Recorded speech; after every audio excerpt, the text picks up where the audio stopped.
मैंने एक viral thriller कहानी लिखी और अब वो सच हो रही है। वे मुझे ढूंढ रहे हैं।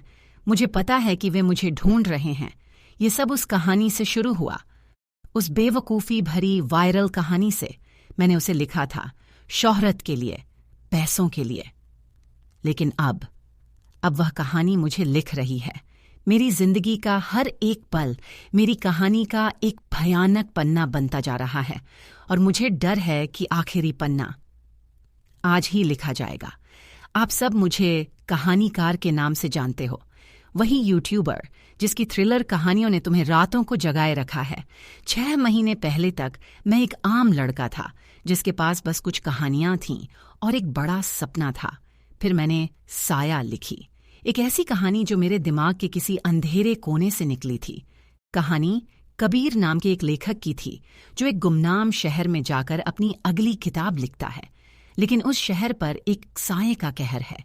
एक ऐसा कातिल जो कोई सुराग नहीं छोड़ता, बस अपने आने का एक ही निशान छोड़ता है, एक काला गुलाब। कहानी में ट्विस्ट थे, डर था, सस्पेंस था। मैंने अपनी पूरी जान लगा दी थी उस कहानी में और तुमने उसे हाथों हाथ लिया। रातों रात वीडियो वायरल हो गया, मिलियन व्यूज, स्पॉन्सरशिप, इंटरव्यूज। मैं सफलता के आसमान में उड़ रहा था। मुझे लगा मैंने वो सब कुछ पा लिया है जिसका मैंने सपना देखा था, लेकिन मुझे नहीं पता था कि इस सफलता की कीमत मेरी अपनी जिंदगी होने वाली है। मुझे क्या पता था कि जिस साए को मैंने कागज पर बनाया था वो कागज फाड़कर मेरी असल दुनिया में कदम रखने वाला है। शुरुआत में तो सब एक मजाक जैसा लगा। कहानी के वायरल होने के लगभग 1 महीने बाद एक सुबह जब मैं उठा तो मेरे दरवाजे पर एक काला गुलाब रखा हुआ था, ठीक वैसा ही जैसा मेरी कहानी साया अपने शिकार के लिए छोड़ता था। मैं हंस पड़ा। मुझे लगा कि यह मेरे किसी फैन का काम है। मैंने गुलाब उठाया, उसका एक वीडियो बनाया और अपनी इंस्टाग्राम स्टोरी पर पोस्ट कर दिया। कैप्शन में लिखा, लगता है हम साया को मेरा पता मिल गया है, फैन लव। उस वक्त यह सब कितना मासूम लग रहा था, कितना नॉर्मल। मैंने उसे एक अजीब इत्तेफाक मानकर भुला दिया, लेकिन अब जब मैं पीछे मुड़कर देखता हूं तो लगता है कि वो कोई इत्तेफाक नहीं था। वो पहली दस्तक थी। वो उस भयानक तूफान से पहले की शांति थी जो मेरी जिंदगी को तबाह करने वाला था। वो साए का भेजा हुआ पहला मैसेज था कि खेल अब शुरू हो चुका है। अगले कुछ हफ्तों तक सब कुछ शांत रहा। मैं अपनी कामयाबी एंजॉय कर रहा था, नई कहानियों पर काम कर रहा था, लेकिन मेरे दिमाग के एक कोने में एक अजीब सी बेचैनी बैठ गई थी। फिर दूसरी घटना हुई। मेरी कहानी साया में एक सीन है जहां हीरो कबीर एक सुनसान पहाड़ी रास्ते से गुजर रहा होता है और एक खतरनाक मोड़ पर उसकी कार के ब्रेक फेल हो जाते हैं। पिछले हफ्ते मैं अपने दोस्त से मिलकर उसी रास्ते से लौट रहा था और जैसे ही वो मोड़ आया मैंने ब्रेक पर पैर रखा, पर कुछ नहीं हुआ। एक पल के लिए मेरा दिल हलक में आ गया। मैंने पूरी ताकत से हैंड ब्रेक खींचा और गाड़ी घिसटती हुई उस मोड़ से कुछ इंच पहले रुक गई। मेरी सांसें तेज हो चुकी थीं। मैंने अगले ही दिन अपनी गाड़ी मैकेनिक को दिखाई। उसने सब कुछ चेक किया और कहा, भाई ब्रेक तो एकदम ठीक है, कोई प्रॉब्लम नहीं है। मैंने उससे बहस की, लेकिन वो अपनी बात पर अड़ा रहा। मैं खुद को समझाने की कोशिश कर रहा था कि शायद यह मेरा वहम होगा, शायद मैं अपनी ही कहानी के असर में ज्यादा आ गया हूं, लेकिन वहम और हकीकत के बीच की दीवार अब टूट रही थी। कुछ दिन बाद मैं देर रात तक काम करके सोने गया। सुबह जब मैं उठा और बाथरूम में गया तो शीशे पर भाप जमी हुई थी और उस भाप पर किसी ने उंगली से एक शब्द लिखा था, एक शब्द जिसने मेरी रीढ़ में सिहरन दौड़ा दी।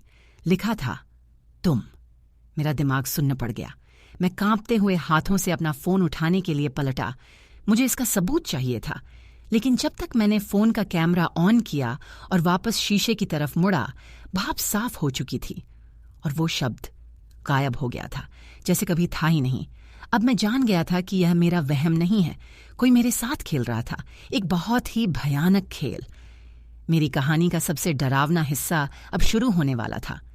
कहानी में साया सबसे पहले कबीर के सबसे करीबी दोस्त रोहन को अपना शिकार बनाता है।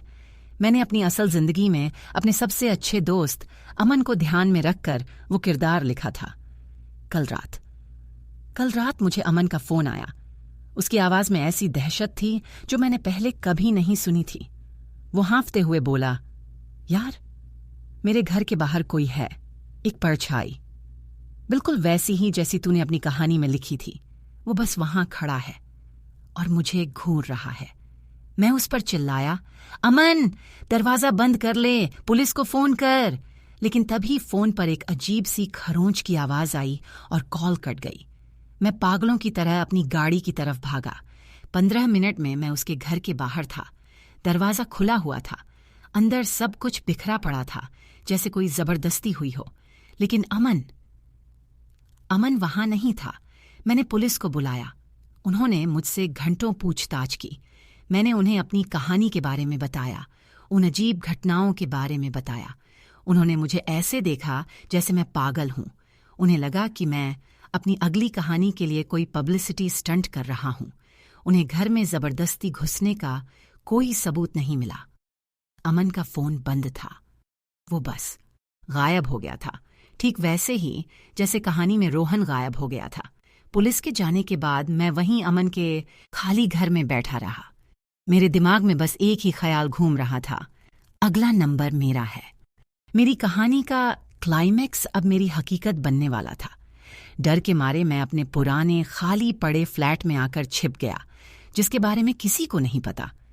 यहां इस खाली कमरे में डर और अकेलेपन के बीच मेरे दिमाग में वो बातें कौंधने लगीं जिन्हें मैं सालों से भूल चुका था। धुंधली यादें, बचपन के बुरे सपने, एक पुराना घर, एक परछाई, चीखें। मैं हमेशा सोचता था कि ये सब मेरी कल्पना है, मेरी कहानियों के लिए सिर्फ आइडिया है। कांपते हाथों से मैंने अपना लैपटॉप खोला। मेरी कहानी साया एक काल्पनिक शहर रतनगढ़ में सेट थी। मैंने गूगल पर रतनगढ़ हत्याकांड सर्च किया, कुछ नहीं मिला। फिर मुझे याद आया कि कहानी लिखते समय मैंने वो नाम बदला था। मुझे अपनी दादी की सुनाई एक कहानी याद आई, चंदापुर नाम के एक गांव की। मैंने सर्च किया, चंदापुर 20 साल पुराना हत्याकांड, और जो मेरे सामने आया उसे देखकर मेरी आंखों के सामने अंधेरा छा गया। 20 साल पुरानी एक न्यूज रिपोर्ट। चंदापुर गांव में एक परिवार का बेरहमी से कत्ल कर दिया गया था। कातिल कभी नहीं पकड़ा गया। प्रेस ने उसे साया नाम दिया था क्योंकि वो अंधेरे में आता था और कोई सुराग नहीं छोड़ता था। लेकिन उस हत्याकांड में एक बच्चा बच गया था, एक 5 साल का लड़का जो घर के एक संदूक में छिपा हुआ मिला था। सदमे की वजह से वो सब कुछ भूल चुका था। उसे एक अनाथालय भेज दिया गया, जहां से बाद में उसे एक परिवार ने गोद ले लिया। रिपोर्ट के साथ एक धुंधली सी तस्वीर थी, उस घर की जिसे मैं अपने सपनों में देखता था। और तभी मुझे सब कुछ समझ आ गया। वो कहानियां मेरी कल्पना नहीं थीं, वो मेरी दबी हुई यादें थीं।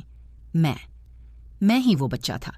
मैं उस हत्याकांड का अकेला गवाह था, और अनजाने में मैंने अपनी कहानी के जरिए उस कातिल तक यह संदेश पहुंचा दिया था कि मुझे सब कुछ याद आ रहा है। साया कबीर के लिए नहीं आ रहा था, वो मेरे लिए आ रहा है, अपना अधूरा काम पूरा करने। एक तेज खरोंच की आवाज आती है। ये वही आवाज है, धातु के कंक्रीट पर घिसटने की आवाज। मैंने यह आवाज अपनी कहानी के आखिरी चैप्टर में लिखी थी। जब साया दरवाजा तोड़कर अंदर आता है, उसने मुझे ढूंढ लिया है। आवाज अब एक घबराई हुई फुसफुसाहट है। ये कोई कहानी नहीं है, ये मेरी जिंदगी है। मैंने अपनी कहानी में उस हत्यारे का असली नाम या उस गांव का सही नाम इस्तेमाल नहीं किया ताकि कोई कानूनी पचड़ा ना हो। लेकिन अब मुझे लगता है कि वही मेरी सबसे बड़ी गलती थी। शायद अगर मैं सच लिखता तो कोई मुझे पहचान लेता, कोई मेरी मदद कर पाता। अगर आप में से कोई भी चंदापुर के उस 20 साल पुराने केस के बारे में कुछ भी जानता है, कोई भी छोटी से छोटी बात, प्लीज मेरी मदद करो। कमेंट्स में मुझे बताओ। ये मेरा कोई स्टंट नहीं है। मुझे नहीं पता कि मेरे पास कितना वक्त बचा है। मुझे बस इतना पता है कि वो दरवाजे के ठीक बाहर है। अचानक दरवाजे का हैंडल धीरे से नीचे घूमने की चरमराती आवाज आती है। कैमरा हिलता है और रिकॉर्डिंग अचानक बंद हो जाती है।